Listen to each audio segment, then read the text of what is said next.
الله أكبر.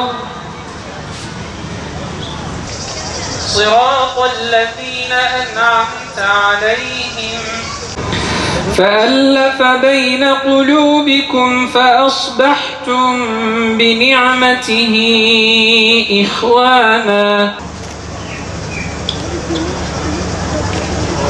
سمع الله لمن حمده. الله أكبر.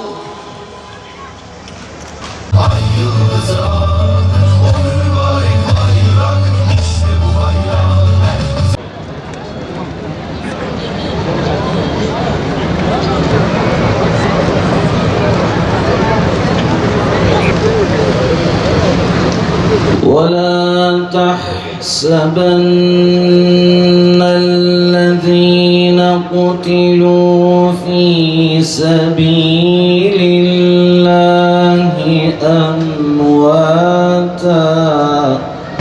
بل أحياء عند ربهم يرزقون.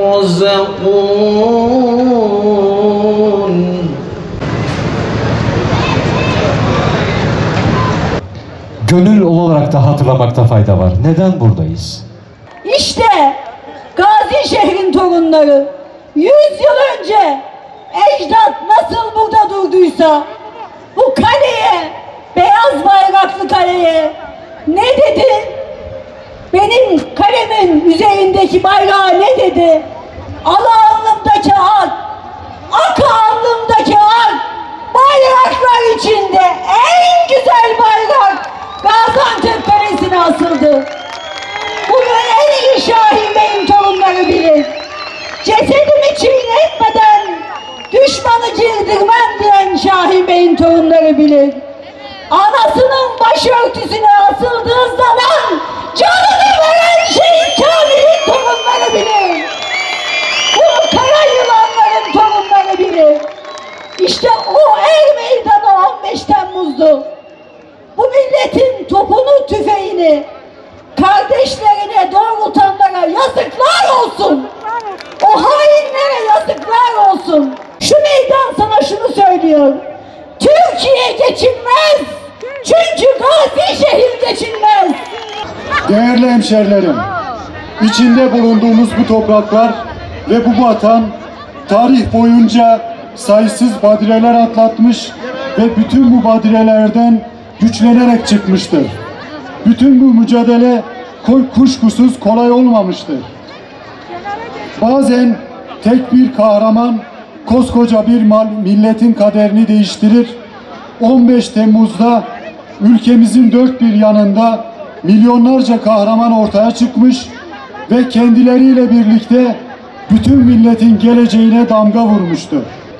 15 Temmuz asla sıradan bir darbe girişimi değildir. Arkasında çok büyük hesapların olduğu, gerçekleştiğinde ülke ve millet olarak bambaşka maceralara sürükleneceğimiz tarihi bir kırılma noktasıdır. 15 Temmuz gecesi Cumhurbaşkanlığı Külliyesi, Meclis Binamız, Özel Harekat Başkanlığı, Ankara İl Emniyet Müdürlüğü ve daha birçok kuruma bomba yağdıran darbeciler ne yaptıklarını gayet iyi biliyorlardı. 15 Temmuz gecesi tanklar ve zırhlı araçlarla Ankara'nın, İstanbul'un caddelerinde önlerine gelen herkesi ezip geçerek ilerleyen darbeciler yaptıkları işin gayet şuurundaydılar. 15 Temmuz gecesi devletin vatanı korumak üzere namuslarını emanet ettiği silahları millete çeviren darbeciler o tetiklere tahammüden dokunuyor, bilerek kan döküyor ve can alıyorlardı. Şükürler olsun ki o sapkın darbeci anlayış, Sayın Cumhurbaşkanımızın dirayeti, milletimizin imanıyla perçinlediği birlik ve beraberlik ruhu karşısında dayanma gücünü yitirmiş ve yenilmeye mahkum olmuştur.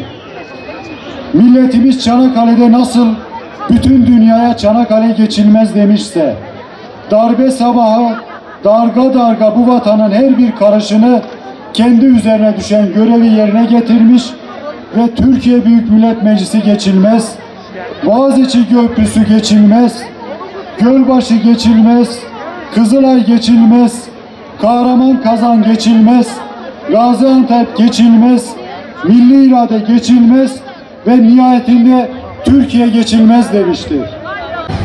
Nesiller boyunca milletimizin her bir ferdi bu eşi benzeri olmayan ihaneti hatırladıkça istiklalimize ve istikbalimize daha sıkı sarılacaktır. Dünyanın her ülkesinin ve toplumun gözdesi bir coğrafyayı 1000 yıldır vatan kılmanın ve vatan olarak tutmanın bedelini ödüyoruz. Ellerimizi açtık. Sana yalvarıyor, sana iltica ediyoruz. Dualarımızı kabul eyle Allah'ım. Allah'ım, o gece 15 Temmuz gecesinde ezan için, bayrak için, mukaddesat için canlarını feda eden şehitlerimiz vardı. Ya Rabbel Alemin ve Erhamer Rahimin.